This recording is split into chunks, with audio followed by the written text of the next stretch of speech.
Okay, हम start करेंगे अपना next topic 14.2 which is basically potential difference. अब पोटेंशियल डिफरेंस क्या है इसे आपने समझना है एक डायग्राम से। लेट्स से आपने यहाँ पे कंडक्टर कनेक्ट किया हुआ है वायर की मदद से एक बैटरी के साथ। अब बैटरी के साथ जैसे ही आपने कंडक्टर को कनेक्ट किया, ये कंडक्टर बैटरी की हायर पोटेंशियल है, ये उसकी लोअर पोटेंशियल है। अब जो कंडक्टर में चार्जेस होंगे, बेसिकली आपने पढ़ रखा है कंडक्टर में जो चार्जेस होते हैं वो फ्री इलेक्ट्रॉन होते हैं और वो बेसिकली नेगेटिव चार्ज पार्टिकल होते हैं। अब नेगेटिव चार्ज पार्टिकल सारे यहाँ पे जमा हो जाएंगे क्योंकि ये बैटरी का पॉजिटिव टर्मिनल है और ये वाली सारी साइड आपकी खाली हो जाएगी। करंट की डायरेक्शन ये होगी क्योंकि करंट हमेशा हायर पोटेंशियल से लोअर पोटेंशियल की तरफ मूव करता है, ऐसा ही है। अब जब आप बैटरी के साथ कंडक्टर को कनेक्ट कर देंगे, सारे चार्जेस यहाँ आके यहाँ पे हायर पोटेंशियल होगी, यहाँ पे लोअर। अब करंट जो है हायर पोटेंशियल से लोअर पोटेंशियल की तरफ जाएगा, यानी करंट कुछ एंटी क्लॉकवाइज चलेगा। अब ये जो आपने बैटरी कनेक्ट की थी, इसकी वजह से कंडक्टर के दो एंड पे पोटेंशियल डिफरेंस आ गया। पोटेंशियल डिफरेंस बेसिकली क्या होता था, हमने यही चीज़ क्लास में स्टडी की थी कि किसी भी कंडक्टर के दो एंड के दरमियान जो चार्जेस का डिफरेंस आएगा कि एक चार्जेस सारे एक तरफ हो जाए, सारे चार्जेस और दूसरी तरफ खाली हो जाए, तो कंडक्टर के दो जो सिरे होते हैं उन पे पोटेंशियल डिफरेंस आ जाता है और करंट का फ्लो शुरू हो जाता है हायर पोटेंशियल से लोअर पोटेंशियल की तरफ। लेकिन जब करंट यहाँ से कंडक्टर में से गुजरेगा तो इस करंट को बेसिकली रेजिस्टेंस का सामना होगा। वो रेजिस्टेंस किसकी वजह से आएगी, जब ये चार्जेस कंडक्टर के एटम से कोलाइड करेंगे, तो जब यहाँ से करंट गुजर रहा होगा तो इस तार को आप हाथ लगाएंगे तो ये गर्म हो जाएगी। इन केस यहाँ पे आपने बल्ब लगा रखा है या कोई साउंड सिस्टम लगा रखा है, तो जैसे ही करंट गुजरेगा तो वो बोलना शुरू हो पड़ेगा या ग्लो करना शुरू कर देगा। अब यहाँ पे जो कोलिजन एटम के साथ होंगे उसकी वजह से आपको पता है बैटरी को वर्क करना पड़ेगा चार्जेस को यहाँ से यहाँ पहुँचाने के लिए और फिर लोअर टर्मिनल ऑफ बैटरी तक लाने के लिए। तो बैटरी ये जो वर्क डन करेगी तो बैटरी की जो अपनी एनर्जी है वो क्या हो जाएगी, ज़ाया होना शुरू हो पड़ेगी। इसलिए जो आपके सेल वगैरह होते हैं रिमोट के या बैटरीज़ के, वो आहिस्ता आहिस्ता वीक पड़ जाते हैं क्योंकि आप जब उसे सर्किट में यूज़ करते हैं तो उस बैटरी को वर्क डन करना पड़ता है जो रेजिस्टेंस आ रही होती है उसके अगेंस्ट। तो यहाँ पे डेफिनेशन सिंपली क्या बनेगी पोटेंशियल डिफरेंस की,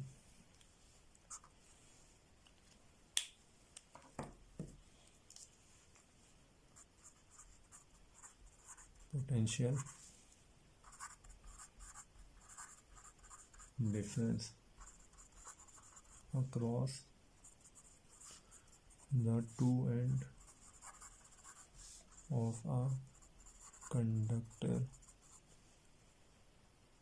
causes the dissipation of electrical energy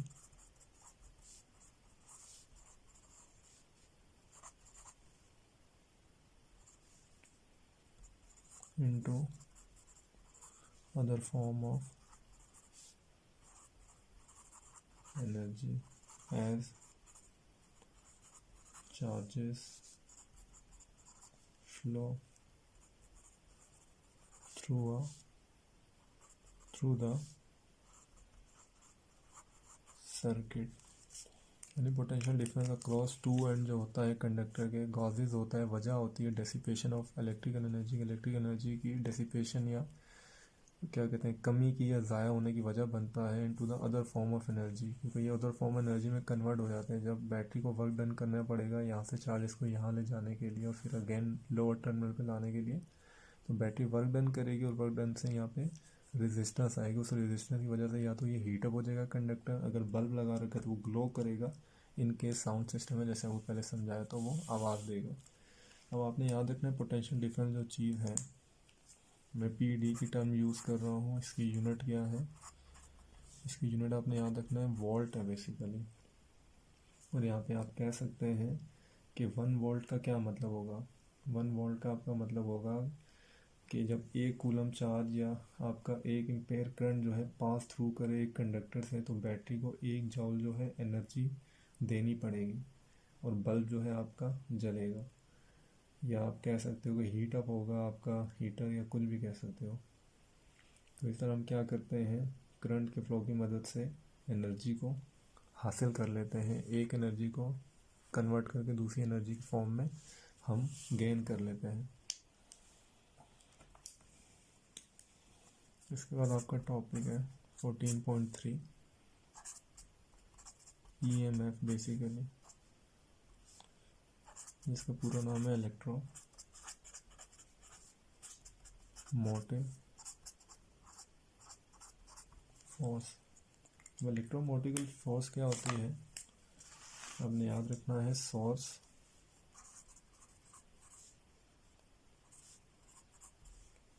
of EMF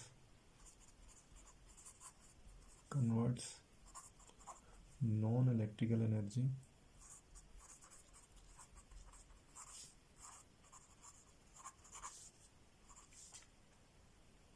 जिसमें आपकी केमिकल भी हो सकती है, जैसे पहले टॉपिक में आपने देखा था, थर्मल भी हो सकती है, इसके अलावा मैकेनिकल भी हो सकती है। इनको आप इनटू इलेक्ट्रिकल एनर्जी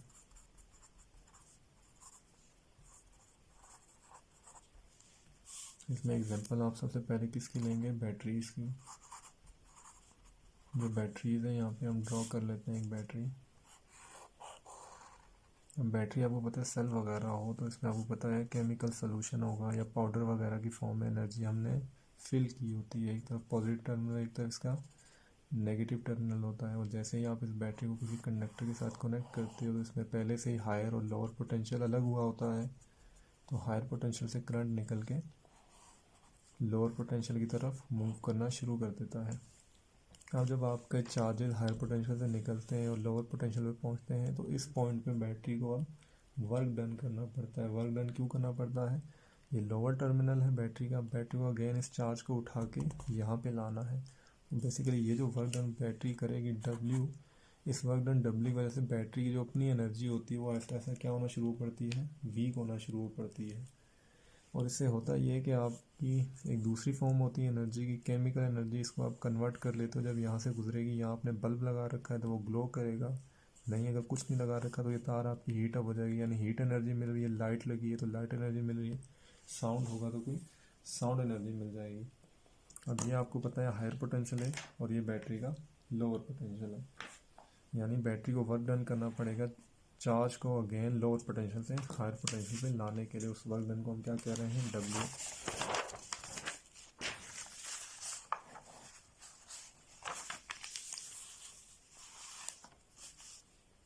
उसकी डेफिनेशन आपके पास सिंपली क्या आएगी, it is the energy supplied by battery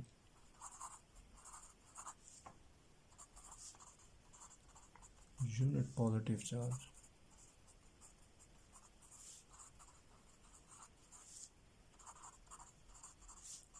when it flow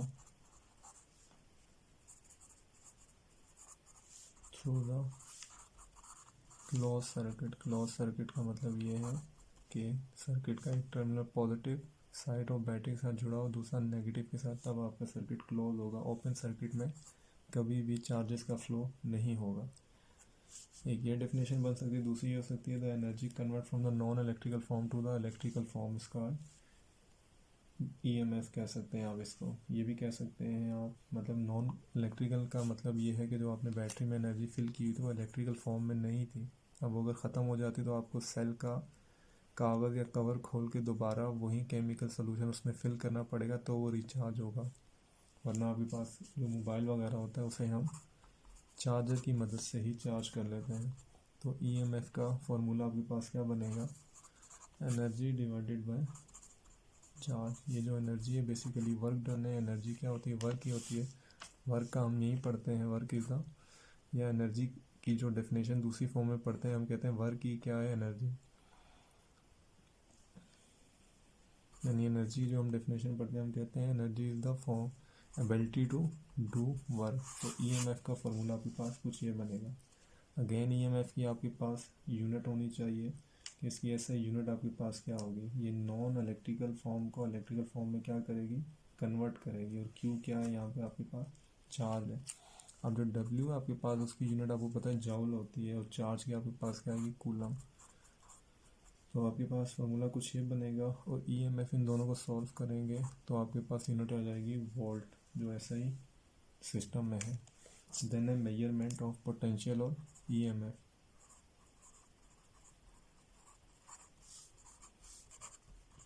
तो आपने याद रखना है पोटेंशियल डिफरेंस और ईएमएफ में बेसिकली फ़र्क क्या है मेजरमेंट के लिए। अगर आपने पोटेंशियल डिफरेंस मेजर करना है, यहाँ आपके पास एक बैटरी है, पॉजिटिव एंड नेगेटिव। यहाँ पे आपने सर्किट को कनेक्ट कर रखा है, यहाँ आपने एक बल्ब लगा रखा है जो बेसिकली रेजिस्टेंस देगा। अब ये हायर पोटेंशियल है, लोअर पोटेंशियल है, तो बल्ब के दोनों एंड्स पे पोटेंशियल डिफरेंस आ जाएगा। यहाँ पे हायर पोटेंशियल आ जाएगी, यहाँ पे आपके पास लोअर पोटेंशियल आ जाएगी, यहाँ पे आपकी लाइट जलेगी। अगर यहाँ पे आपने पोटेंशियल डिफरेंस मेजर करना है तो यहाँ पे आप एक वोल्ट मीटर लगाएंगे। वोल्ट मीटर आपने हमेशा पैरेलल लगाना होता है, जिस दो पॉइंट के दरमियान आपने पोटेंशियल डिफरेंस फाइंड आउट करना हो तो वोल्ट मीटर आपको मेजर करके दे देता है। लेकिन ईएमएफ के केस में क्या होता है, जो ईएमएफ होती है वो बेसिकली बैटरी में पाई जाती है, नॉन इलेक्ट्रिकल फॉर्म होती है एनर्जी की, जिसे आप इलेक्ट्रिकल में कन्वर्ट करते हो। तो इसमें आपने पहले ही पढ़ रखा है कि जो पोटेंशियल डिफरेंस होता है या जो टर्मिनल्स होते हैं उनके दरमियान में हमने चार्जेस को पहले से सेपरेट कर रखा होता है। तो यहाँ पे अगर आपने पोटेंशियल डिफरेंस फाइंड आउट करना है ईएमएफ का, तो यहीं पे आप डायरेक्ट वोल्ट मीटर लगा देंगे। तो वोल्ट मीटर आपको बता देगा कि यार आपका सेल या बैटरी है कितने वोल्ट की है, 6 वोल्ट की है या 3 वोल्ट की है। जबकि पोटेंशियल डिफरेंस किसी दो पॉइंट के दरमियान निकलता था, यानी कंडक्टर के। अब जो आपने बल्ब लगा रखा है ये भी एक कंडक्टर है, लेकिन जब इसमें से चार्जेस गुजरेंगे तो ये बल्ब लाइट देगा। अगर हीटर होता तो वो रेड हो जाता और आपको हीट देता। तो इन दो पॉइंट के दरमियान में पोटेंशियल डिफरेंस, और ईएमएफ के लिए डायरेक्ट बैटरी के साथ ही आप लगा देंगे।